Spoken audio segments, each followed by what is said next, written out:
Bienvenidos al programa Preguntas y Respuestas. Comenzamos. Daniel Guzmán Ovares dice: veo que ante cada consulta que le hacemos a usted, unas más profundas, otras menos, su respuesta es inmediata y con seguridad. ¿Usted las lee con anticipación para tener la respuesta? Como sabes, las preguntas se agrupan por meses. Por tanto, necesariamente tengo que leerlas antes de cada programa para procurar contestar con precisión y sintetizar las respuestas. Nuevamente, Daniel Guzmán Ovares. ¿Es la exposición devocional de la Biblia mala por sí misma? Veo que se difunden de muchas maneras devocionales para creyentes. Creo que si se advierte previamente que es una devocional, no debería haber inconveniente. Quiero puntualizar algo. Cualquier exposición bíblica es siempre buena. El hecho de ser un mensaje con carácter devocional o motivacional no significa que no sea bueno siempre que sea bíblico, es decir, fundado en la Escritura, en lo que la Biblia dice sobre el tema que se está tratando y sujetando el tema siempre a la Biblia. El problema es que hoy se predican mensajes que no son bíblicos y se les llaman devocionales. Esos o cualquier otro tipo que no descanse en la Biblia no son buenos, porque no son predicación. Adela Fernández. Shalom, Pastor Samuel. Le he escuchado decir que Yeshua es Dios. Le diré que a Dios nadie le ha parido, porque Dios no tiene ni principio ni fin, porque Dios no es hombre ni hijo de hombre. Yeshua es el Mesías, el ungido de Dios. Amén. Bendiciones. Estimada Adela, tienes un problema serio al confundir persona y naturaleza. Dios no es alumbrado como Dios, porque efectivamente no tiene principio ni fin, ni nadie puede crearlo o darle origen. Pero el Verbo, segunda persona de la deidad, fue hecho carne. De otra manera, la segunda persona divina tomó una naturaleza humana, de la que la Biblia dice que fue nacido de mujer. No se alumbró la deidad, sino la humanidad de la persona divina. Por consiguiente, Dios no nace, pero el que nació en Belén era Dios manifestado en carne, Emmanuel, Dios con nosotros. La confusión de naturaleza y persona produce los problemas como los que tú tienes. Finalmente, me parece que haces una distinción grave, que Jesús es el Mesías, el ungido de Dios, pero das a entender que no es Dios por todo lo que antecede. La Biblia enseña que Jesucristo es Dios, en unidad con el Padre y el Espíritu, y esto es una verdad fundamental que no tiene discusión posible. Negar la deidad de Jesucristo es no tener salvación. Porque si no es Dios, no puede redimir a todos los hombres. Espero que hayan quedado resueltas tus dudas. Manuel, el libro de Yaser es impresionante. Dice cómo fue destruida la Torre de Babel y la Biblia no lo dice. Mi pregunta es, ¿cómo es que este libro no está en nuestras Biblias? Porque aunque te parezca impresionante, la destrucción de la Torre de Babel es una enseñanza mitológica del campo de los hombres, pero no es inspirada por Dios, por cuya causa no está en la Biblia. En ella están los 66 libros que han sido inspirados, y no los buenos escritos que puede haber por el mundo, porque no son inspirados, por tanto no están en la Biblia. Ícar Gerrard. ¿Me puede dar un pasaje que diga que Dios determinó la condenación de los pecadores que no sean salvos por gracia? Lo haré con palabras del Señor. El que cree en el Hijo tiene vida eterna, pero el que rehúsa creer en el Hijo no verá la vida, sino que la ira de Dios está sobre él. Juan 3:36. Dios determinó la condenación del pecador en el origen de la humanidad. Cuando prohibió comer del árbol de la ciencia del bien y del mal, estableció que cuando lo hicieran moriría. Y no se trata solo de muerte física, sino de muerte espiritual. Hablando a los fariseos, Jesús les dijo: ¿cómo escaparéis de la condenación del infierno? Mateo 23:33. Otro texto más. De cierto os digo, el que oye mi palabra y cree al que me envió tiene vida eterna. Y ahora escucha bien esto, y no vendrá a condenación, mas ha pasado de muerte a vida. Juan 5:24. Creo que son suficientes, ¿verdad? La Biblia habla de la condenación del pecador que Dios estableció. Lo que la Biblia no enseña, y no es verdad, es que Dios haya establecido antes de la creación a un grupo de hombres para ir al infierno. Lo que algunos llaman el decreto de reprobación. Eso sí no está en la Biblia. Felipe G. ¿Quién se supone que es? Si es que se sabe, el príncipe del que habla Ezequiel 44:3. Muchas gracias de antemano por todo cuanto hacen usted y todo el equipo. Mira, algunos consideran que este príncipe sería el Mesías, pero hay detalles que lo hacen incompatible en el libro, en la profecía de Ezequiel y en otras partes de la Escritura. Por ejemplo, este príncipe no es sacerdote, mientras que Cristo tendrá prerrogativas sacerdotales en el milenio. Salmo 110:4, Zacarías 6:12-13. Este príncipe tiene que ofrecer sacrificios por el pecado. Y está ahí en la profecía que citas, capítulo 45, versículo 22. El Hijo de Dios no tiene pecado. El príncipe tiene hijos. Capítulo 46, versículo 16. El mismo autor descarta que sea David en persona. Por tanto, ese príncipe será un descendiente de David que representará al Mesías en el gobierno de los asuntos de la tierra durante el milenio. Darío Israel Toloza, ¿qué opinión tienes sobre este nuevo movimiento de supuestos apologetas donde hay católicos romanos de un lado, protestantes de otro, haciendo constantes programas agrediéndose y refutándose dentro de controversias interminables? Sinceramente, al principio es atrapante ver los debates, pero cuando se vuelven irrespetuosos y sin base bíblica ni conducta cristiana, no edifican en nada. Cualquier acción de controversia simplemente para generar discusión no tiene valor alguno y está dentro de la prohibición de Pablo. Andemos no en contiendas, Romanos 13:13.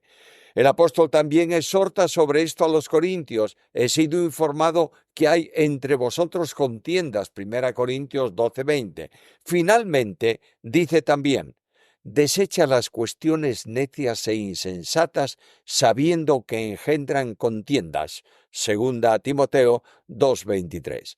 No perdamos el tiempo con necedades.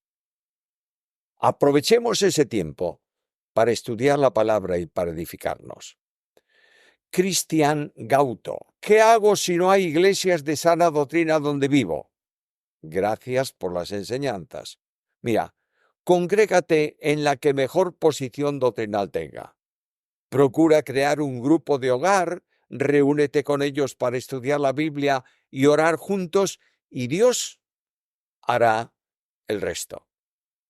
Ismael Orense, en una iglesia que solo se le da más lugar a la oración y no a la palabra, y que nunca se predica enseñanza ni predicaciones doctrinales ni expositivas, pero sí devocionales, ¿puede haber crecimiento espiritual? ¿Qué piensa usted sobre una iglesia así? ¿Qué reformaría? No somos quienes para juzgar a la iglesia. La enseñanza doctrinal y la exposición bíblica son ineludibles en toda iglesia. Lo que reformaría es simplemente dar tiempo a la enseñanza bíblica. Ora para que el Señor abra puerta al cambio de esa iglesia. Manuel Ruiz de Morales Cortés. Querido Samuel, en relación con su respuesta en la que dice que la Pascua judía no hay que celebrarla, yo no le hablaba de eso. La Pascua no es judía, aunque los judíos, por su pacto de circuncisión, estén obligados a celebrarla. Le hablo de la Pascua de Dios. La sombra es la Pascua y el cumplimiento la muerte de Jesús, y lo que su muerte representa, que es nuestra redención y salvación. Si a usted le parece que los cristianos no debemos conmemorar la Pascua, yo no estoy de acuerdo con usted, porque para mí celebremos, no celebremos, como usted dice. En relación a la Pascua, los cristianos primitivos celebraron la Pascua el 14 de Abdib, hasta que, como usted sabe, en el Concilio de Nicea se acordó desvincularse de la fecha bíblica en la que murió el Señor Jesús. A este movimiento se le llamó Cuarto Decimanos, que son una evidencia de que los discípulos del Señor Jesús siguieron celebrando y conmemorando el 14 de Abdib, que Jesús era su Cordero Pascual. Y sobre la insinuación que usted hace, le tengo que decir que no tengo nada que ver con judaísmo. Mis preguntas son sobre la palabra de Dios. La Pascua, como fiesta a guardar, correspondía al mundo judío. Cuando el apóstol habla de Pascua para los cristianos, está usando el simbolismo del significado de la Pascua judía, a la que seguía el tiempo de los panes sin levadura, que tenían que ver con expresión de separación del pecado como respuesta espiritual al significado de la Pascua. Usando ese simbolismo, se refería a la santidad de vida que tiene que haber en los creyentes, y dice el apóstol: porque nuestra Pascua, que es Cristo, ya fue sacrificada por nosotros. 1 Corintios 5:7. La vieja levadura es una alusión a la vieja naturaleza con el componente de pecaminosidad que le es propia. Pablo llama la atención de los creyentes a la necesaria santificación. Seguidamente dice, en ese mismo entorno contextual: celebremos la fiesta, no con la vieja levadura, ni con levadura de malicia y de maldad, sino con panes sin levadura, de sinceridad y de verdad. 1 Corintios 5:8. Nota que no se está refiriendo a la celebración de la liturgia de la Pascua, sino que los panes sin levadura son símbolo de una vida que se desarrolla en sinceridad y en verdad. Pablo usa una figura para aplicarla a la vida cristiana. El creyente, siguiendo la figura de la Pascua, está en continua celebración pascual, que no dura un día ni una semana, sino que se prolonga por toda la vida, porque Pablo dice que el Cordero Pascual, que es Cristo, fue sacrificado. Estamos en la Pascua, diaria y continuamente. El sacrificio del Cordero de Dios tuvo lugar. Por tanto, estamos en el tiempo de la Pascua perfecta, o perpetua, si lo quieres mejor, de modo que cada día de la vida del cristiano ha de ser vivido en absoluto compromiso de seguridad. Otra cosa es el día en que se recuerda la Pascua y, por tanto, el sacrificio del Cordero Pascual, que para nosotros está consumado en Cristo. Efectivamente, se recordaba el 14 de Nisan, pero debido a las alteraciones del calendario, el Concilio de Nicea, año 325, estableció la fecha de la muerte y resurrección de Cristo, acordando que la Pascua se celebrase el primer domingo después de la primera luna llena tras el equinoccio de primavera, lo que estableció un sistema de datación que prevaleció en la Iglesia, en la cristiandad occidental, ajustando el tiempo del calendario nuestro lo más posible al 14 de Abib.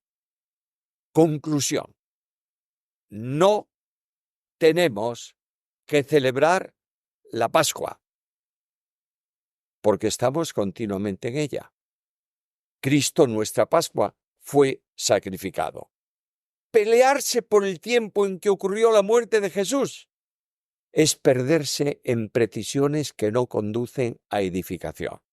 Porque, como digo, no tenemos que guardar una fecha, sino recordar la muerte y resurrección en consonancia con la mayoría de los cristianos.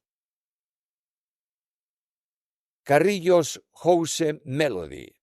Hermano Samuel, hablando de Israel y la Iglesia, hay quienes tuvieron una visión de diferentes administraciones de grupos como Millard Erickson, Zerraire, Lewis Schaeffer y otros, mientras otros no, como hermanos Van Vicht, Louis Berghoff, Whitfield y otros. ¿Cómo ve usted esto a la luz de la Biblia? ¿Hay siempre un plan para Israel o todos somos Israel?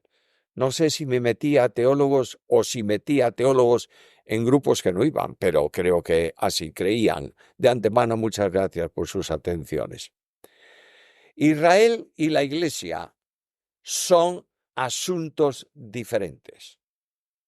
Hay promesas nacionales dadas a Israel que tienen que cumplirse y se harán realidad en el tiempo del reinado de Cristo en la tierra, que no tienen que ver con la Iglesia. Este plan para Israel es limitado a ese pueblo.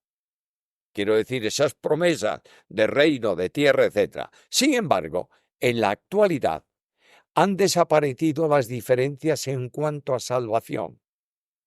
De modo que de dos pueblos no hizo un pueblo nuevo, sino creó en sí mismo de dos un solo y nuevo hombre. Efesios 2:14. Por tanto, todos los salvos, tanto de Israel como de los gentiles, son iguales y los mismos son iglesia. Pero en el milenio habrá distinciones en el cumplimiento de los pactos y de las promesas para Israel. Los teólogos sustentan sus pensamientos teológicos, que no siempre son concordantes y muchas veces pueden admitir más de una forma de entender el texto bíblico, no en doctrina fundamental, sino en doctrina general. ¿Para qué la discusión? ¿Para qué la pelea? Susana Yaciuk. Quisiera escuchar un buen mensaje que hable sobre los gobiernos y la política, ya que hay mucha crítica y queja entre hermanos. Bueno, tomamos nota para el futuro. Joselito, Samuel, le han preguntado muchas veces qué libros o Biblias lee, pero ¿qué música escucha? ¿Tiene algunos favoritos? ¿Cómo y cuándo utiliza la música? Simple curiosidad. Bueno, voy a contestar a tu curiosidad. Me gustan muchos tipos de música, desde clásicos, música de orquesta, no necesariamente la llamada música evangélica. Me encanta oír música de órganos de tubos porque es mi instrumento favorito y habitualmente oigo música, muy a menudo. La tengo muchas veces de fondo en el despacho mientras estudio. Taira Maya de la Rosa, Cristo tenía un espíritu o dos y dos conciencias. La humanidad del Verbo Jesús de Nazaret, como hombre, tiene un espíritu y tiene una conciencia, como todos los hombres, un espíritu humano y una conciencia humana como elemento de la parte espiritual del hombre. No confundas naturaleza y persona, porque una persona divina no tiene conciencia como el hombre. Por tanto, Cristo tiene un espíritu humano y una conciencia humana. Ángeles Vázquez, Pastor Samuel, observo que hay personas que repiten preguntas sobre respuestas que ya han explicado usted más de una vez. Con toda seguridad, no ven todos los vídeos que usted presenta en preguntas y respuestas.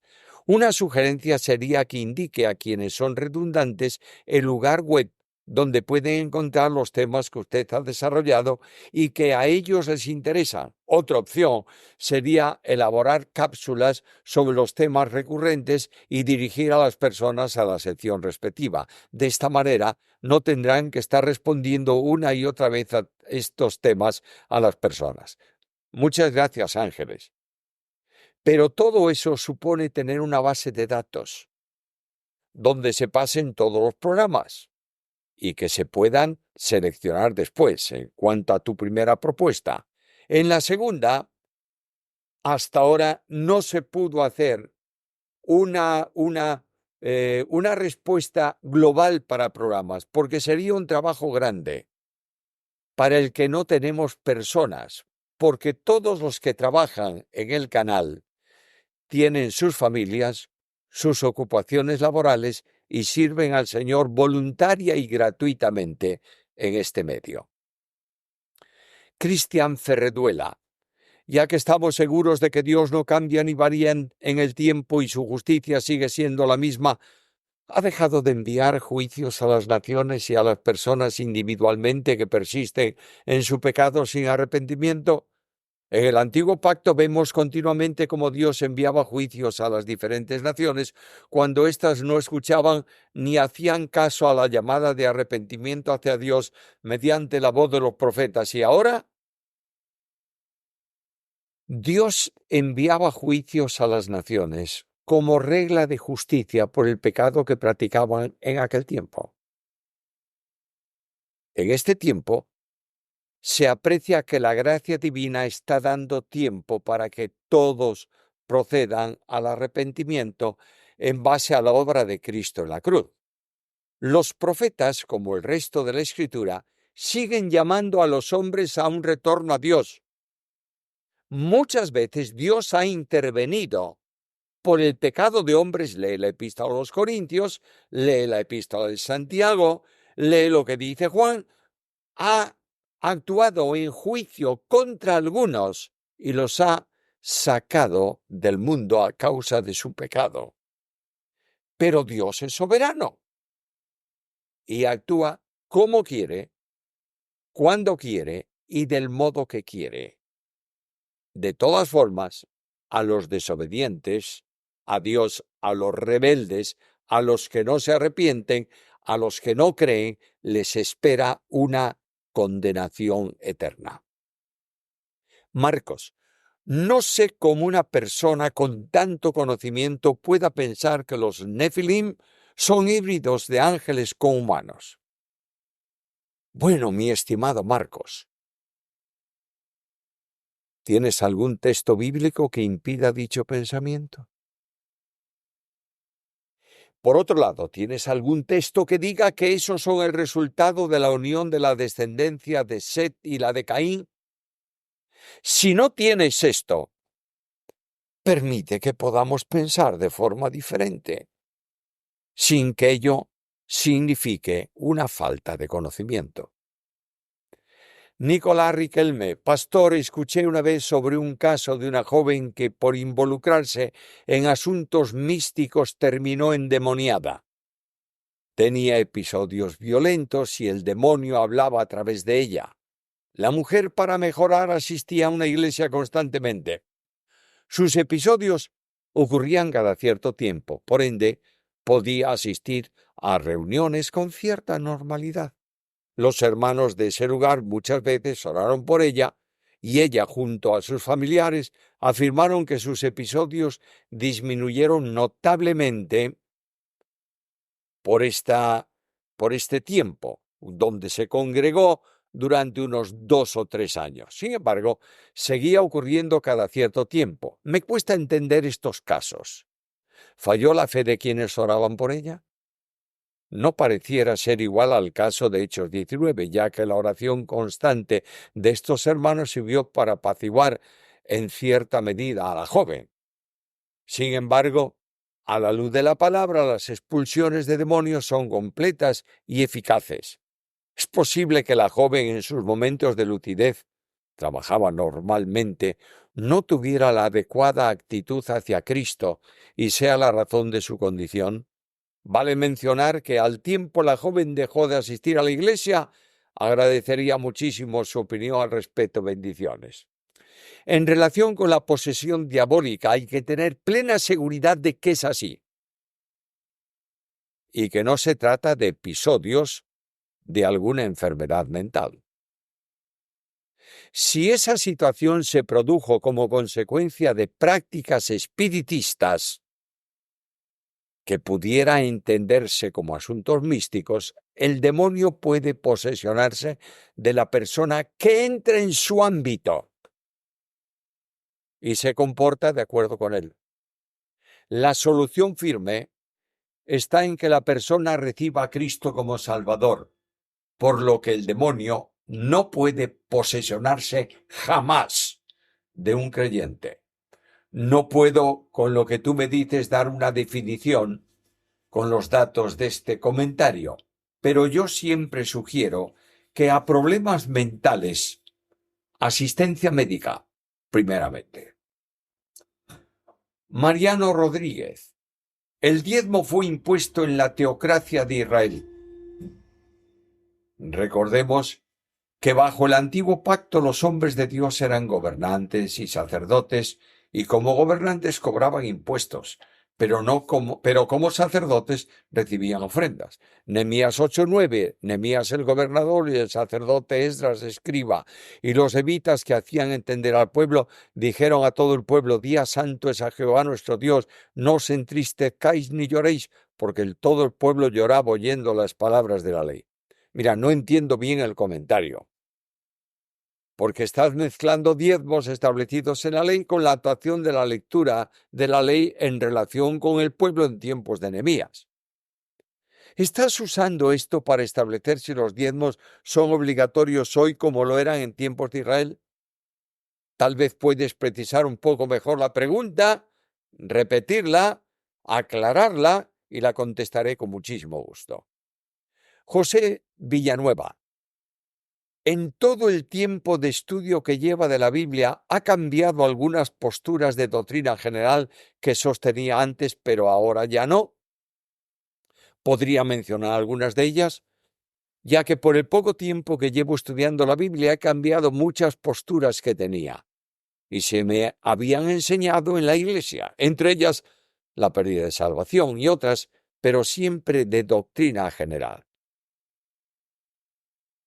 Naturalmente que se produce un cambio a medida que estudias la Biblia desprejuiciadamente. A modo de ejemplo, yo no puedo sostener hoy la diferencia entre reino de Dios y reino de los cielos, que sostuve durante mucho tiempo.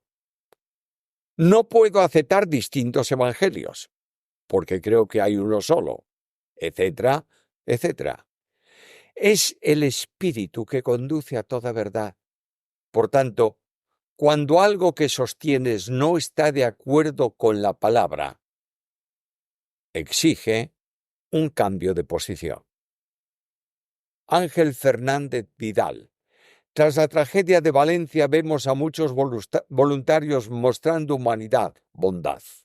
Mi pregunta es, ¿de dónde surge en un inconverso esta humanidad, sabiendo que está depravado totalmente y todas sus obras y pensamientos parten de una naturaleza corrupta? Amigo mío, la depravación tiene que ver solo con la imposibilidad del hombre de hacer algo para la salvación y de establecer una vida de bondad como Dios ha determinado. Pero Dios imprimió en el hombre su imagen y la conciencia advierte al hombre de lo que es correcto o no correcto. El apóstol dice el efecto de la conciencia en el hombre, mostrando la obra de la ley escrita en sus corazones, y ahora presta atención, dando testimonio su conciencia y acusándoles o defendiéndoles sus razonamientos. Romanos 2:15. Por tanto, el hombre no regenerado puede hacer obras honestas y honrosas. ¿Acaso un hombre no creyente no puede dar sangre para salvar vidas? ¿Acaso un hombre no creyente no puede atender de necesitados? ¿Acaso un no creyente no puede donar órganos? ¿Acaso un no creyente no puede atender niños? ¿Acaso un no creyente no puede hacer arte, etcétera, etcétera, que son obras buenas? La depravación no tiene que ver con la práctica continua de perversiones. Esto es un error terrible que afirman algunos que no entienden, mejor dicho, no que no entienden, que están forzando la Biblia para decir lo que la Biblia no dice y negar toda actuación a los que ellos llaman muertos en delitos y pecados. Afirmar que el hombre no regenerado solo puede hacer obras de impiedad es no entender o extremar lo que la Biblia enseña. Ángel Vidal, Fernández Vidal. ¿Hay alguna diferencia entre los padres apostólicos y los padres de la Iglesia o son lo mismo? Mira, se consideran padres apostólicos aquellos que tuvieron contacto personal con algún apóstol. Y padres de la Iglesia, los que enseñaron doctrina y condujeron a la Iglesia después de los padres apostólicos o con los padres, en el tiempo de los padres apostólicos también, pero que no habían conocido a los apóstoles, que enseñaron doctrina en los primeros siglos del cristianismo. Por último, la pregunta, no, tenemos todavía otra más. Penúltima pregunta, Ángela Silva. Hay un teólogo actual que dice que el 12º de los apóstoles era el apóstol Pablo. Menciona el nombre de ese teólogo que nosotros no vamos a mencionar por ética en el programa. ¿Es una interpretación general y respetable? Eso es doctrina general. Por tanto, tiene todo el derecho a pensar de ese modo, como otros tenemos el derecho de pensar que Matías fue el último de los 12 apóstoles y que Pablo es un apóstol especial para el mundo gentil. Y la última, ahora sí, Ángela Silva. Pastor Samuel, el propósito del Evangelio mediante la fe es la salvación y santificación para la vida cristiana, con el único propósito de darle la gloria a Dios por medio de nuestra adoración. Todos los aspectos de la salvación tributan gloria a Dios.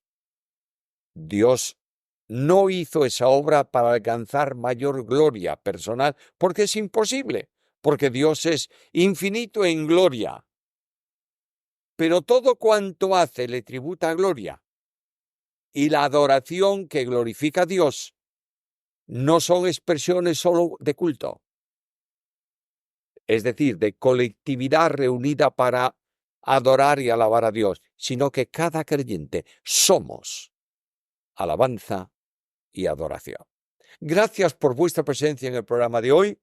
Os invitamos a estar con nosotros en el siguiente programa de preguntas y respuestas. Un saludo muy cordial para todos vosotros.